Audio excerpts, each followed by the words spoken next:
Yo, what's good? What's good? Today I want to talk about the time that I tried to commit suicide. Now I'm gonna keep it 100.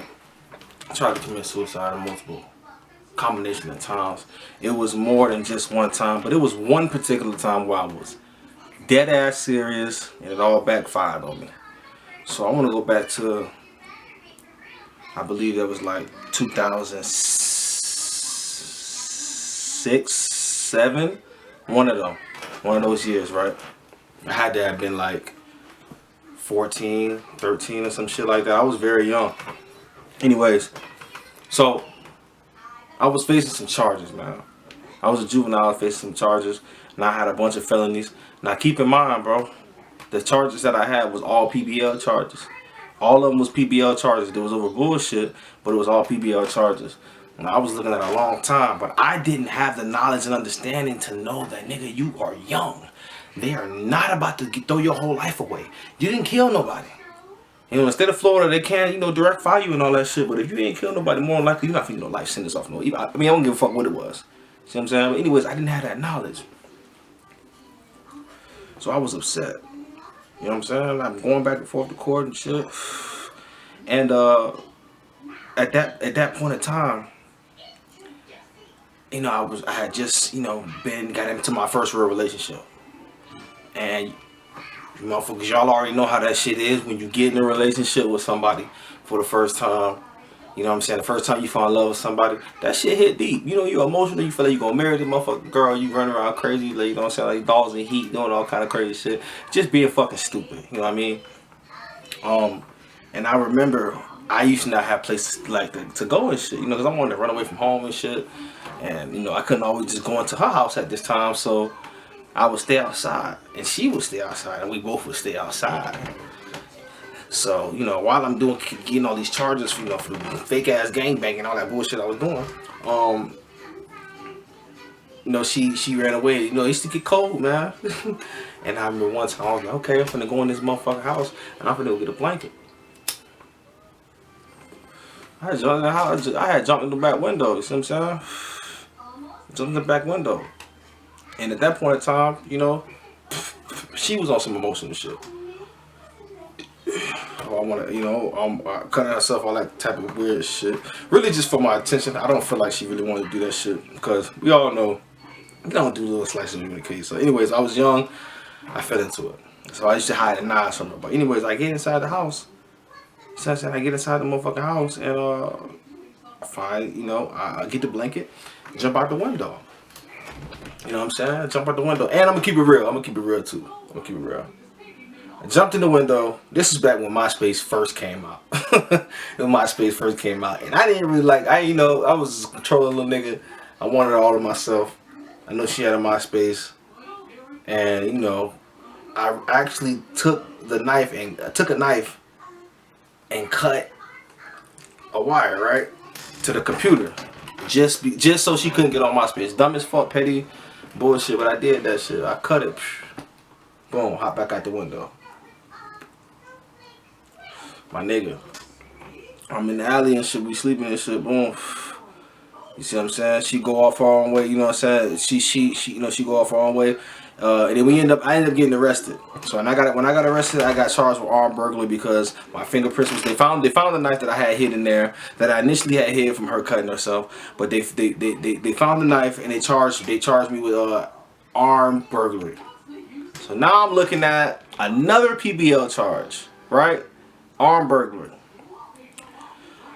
So I'm over here going back and forth with her and shit, you know what I'm saying? I'm scared and shit. I'm trying putting them all into this girl and shit, you know what I'm saying? Who was young as hell at the time. She was barely a teenager. I'm going back and forth and shit. I remember, her like losing interest in me a little bit. And I could feel it, bro. I could feel it. And make it so bad. She was losing interest in me for niggas that was in my circle. A nigga that was in my circle. And it hurt me, bro. You know what I'm saying? It really fucked me up because they was telling me I was finna get, 10, 15 years or whatever the fuck, and I was hurt by that shit, bro. I was so young and dumb. I thought to myself, at least if I have that, than her, then you know what I'm saying, I'll be good. As if somebody gonna be with you for 15 years. This is not gonna happen. Yeah, man. From there, I peeped that, and then my grandma, God rest her soul, my grandma had pills in her room, and these wasn't like no perks or no crazy shit. These was blood pressure pills, bro.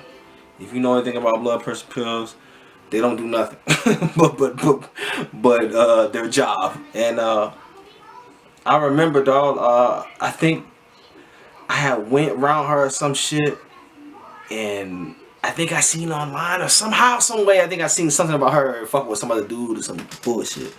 So that was a tipping point for me, and I ran out and I took a bunch of my fucking grandma's fucking pills, and I swallowed, like I took the whole bottle and I swallowed them bitches, bro.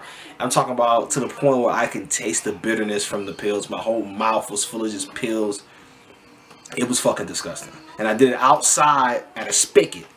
Filled my mouth up. To be honest with you, I don't know if I knew the severity of the shit. Now that I'm grown, I realize how dumb that was. So I get to my mom's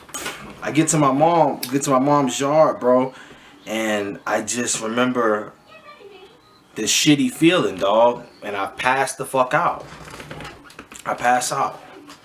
And when I pass out, I'm gone.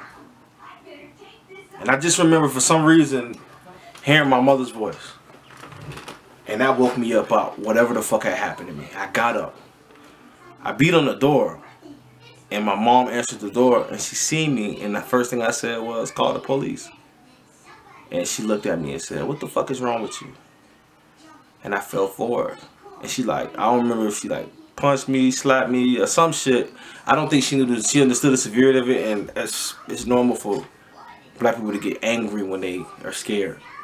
And I understand that now, but I didn't at the time. Anyways, the point of this story, bro, is fucking stupid. Of course, that happened when I was no more than 14 years old, if that.